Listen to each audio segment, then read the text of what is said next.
okay, fuck it, I'll just start, because this is all fear that's at work in me right now. Fear of getting it wrong, fear of not knowing exactly what to say, fear of weaving a spell that is not the spell that I've intended. And maybe that's the point here, is that the fear of the craft, the fear of your own power, is of creating something that you didn't intend to create. The thrill and the beauty of the craft, of our witchcraft practices, of magic, is that we can create so much. And then there's this aspect of, well, what if I make something I don't want? Newsflash, you probably already have. Actually, I would guarantee that you have already created something you don't want. Probably in large part because of fear. Hello lovelies, and welcome to Squeaky's Cauldron.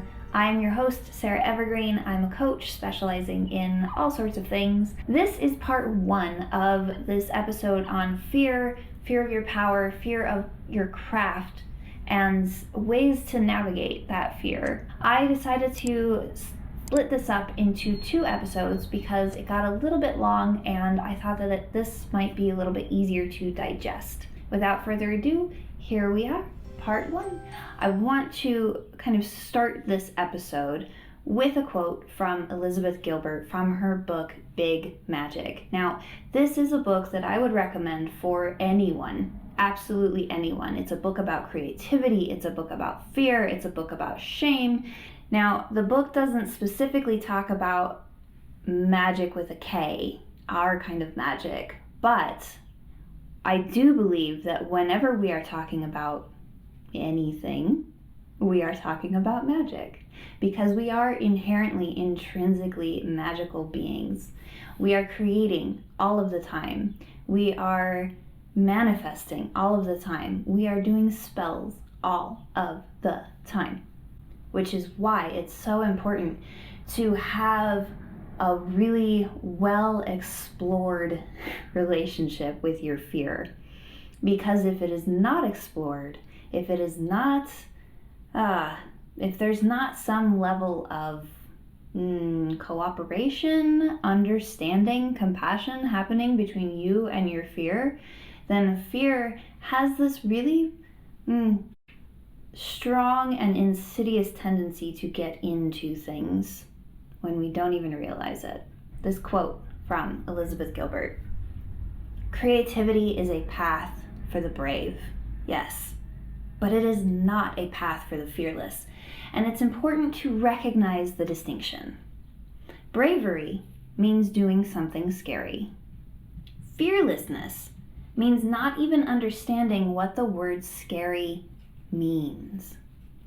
If your goal in life is to become fearless, then I believe you're already on the wrong path, because the only truly fearless people I've ever met were straight up sociopaths and a few exceptionally reckless 3-year-olds. And those aren't good role models for anyone."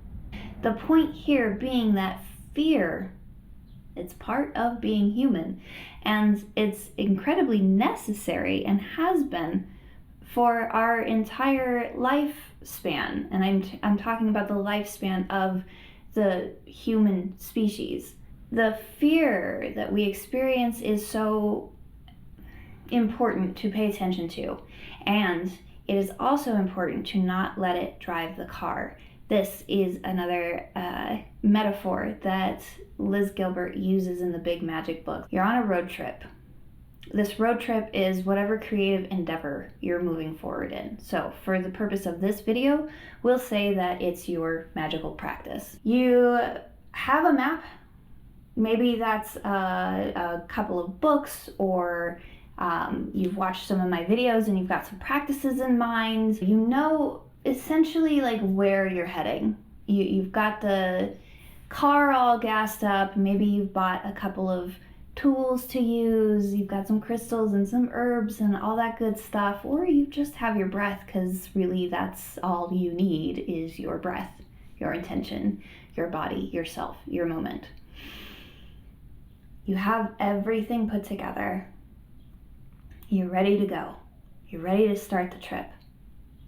And then fear starts talking. Oh, but what if you got this wrong?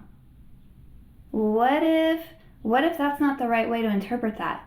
What if you do something and it hurts someone? What if you do something and you hurt yourself? What if you do something and nothing else happens at all? What if you do something and something really big happens? What if? Which all boils down to stop. Don't. No. What if I hurt someone? You have to stop before you hurt someone. What if I do something and something big changes? No. Stop before something big changes. We're in a place where we feel comfortable, where we know the landscape. The landscape might be shitty, but we know it. This is what fear says. And this is what fear is trying to convince you of. Because it wants to keep you safe. And the only understanding that it has of safe is what is known. Now, we all know that in order for things to change, in order for a life to change, we have to step into the unknown. We have to be willing to take risks. We have to act as the fool, stepping off of the cliff and trusting that spirit will catch us one way or another. So, you're ready to start your journey. You're ready to start your magical practice or to move into a different realm of your magical practice. You have all your preparations in order, and fear is saying no. We already know what the landscape is. Let's stick with this one. Okay, so you have an option here. Fear is going to be on your road trip one way or another. You cannot throw fear out of the car. Going back to that earlier quote, the only fearless people are straight up sociopaths and particularly reckless 3-year-olds. Not good role models. So, can't throw fear out. What to do? Instead, you start to talk to fear. Recognize it. Say hi. Okay, you're here. I hear you. I understand you're trying to keep me safe. And you get to sit in the back seat. Fear does not get to drive. Fear does not get to hold the map. Fear does not get to choose the radio station or the snacks. Fear does not get to backseat drive. It gets to go along for the ride and see what happens. Essentially, fear doesn't get to make decisions. You get to make decisions. And sometimes something that fear says is going to be very important. And that's why we need to keep in that dialogue with fear, so that we can pick up on those things when it comes to your magical practice, the fear of the craft and the fear of your power. So let's unpack the first one a little bit. I see this come through in the comment section sometimes here on these videos. I see this come through when I start to talk to people about what I do, because I'm very vocal and transparent about what I do. I have a YouTube channel. It seems kind of pointless to me to hide myself in real life when I'm out here on the internet with now over 1,500 subscribers. Thank you guys. I start to talk to someone about magic, about working with deities, working with Archangel Michael, working with the devil, working with Lilith. And a lot of the time, the response that I get is one of, yikes. You do what now? A lot of this is built in from the culture that we grow up in.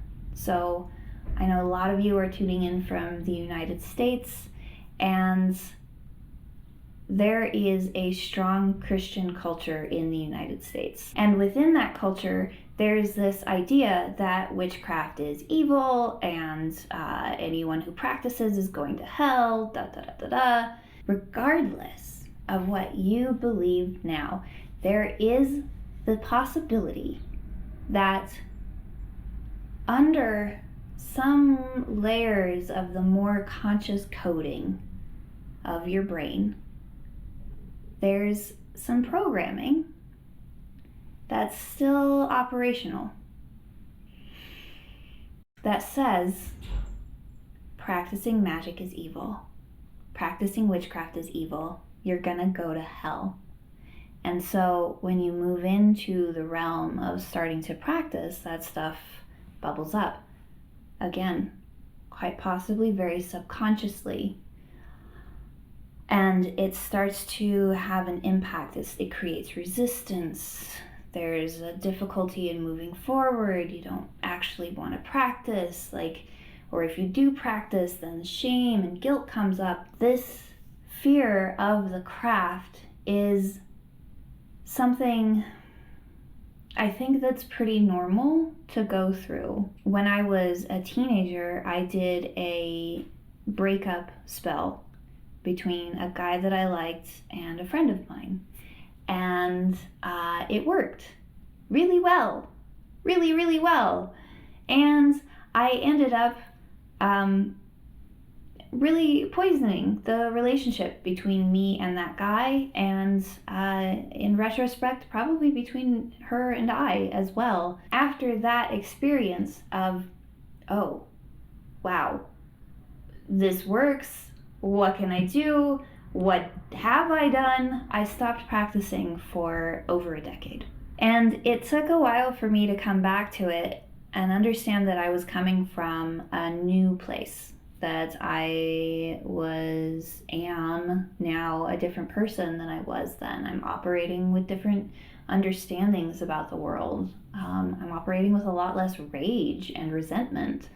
And because of that, I can trust myself more when it comes to practicing magic and talking about magic. And that was a process, pushing it away completely and then starting to reel it back in bit by bit, while I noticed all the things coming up inside of me that were saying, no, evil, bad, wrong, ah. So this is something that you can do as well. Whenever any of those fears come up, or if you're noticing this kind of weird, sludgy resistance around your practice, which still does come up for me from time to time, you can just start to get really curious about it and start to talk to it and be like, hey, what are you? What are you trying to tell me? What wisdom do you have for me? How are you trying to keep me safe? Is there another way that you can keep me safe? Now, just to plug myself a little bit here, this is something that we can go through if you want to enter into a coaching container with me. We can unpack all that shit.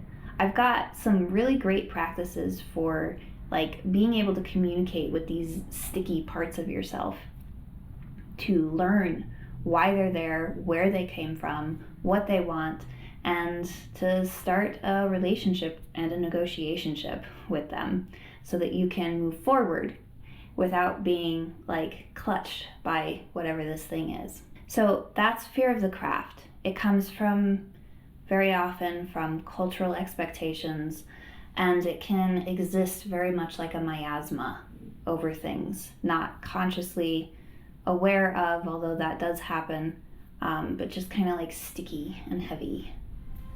The other is fear of your power. Thank you so much for being here. Take care of yourselves, and as always, use your voice.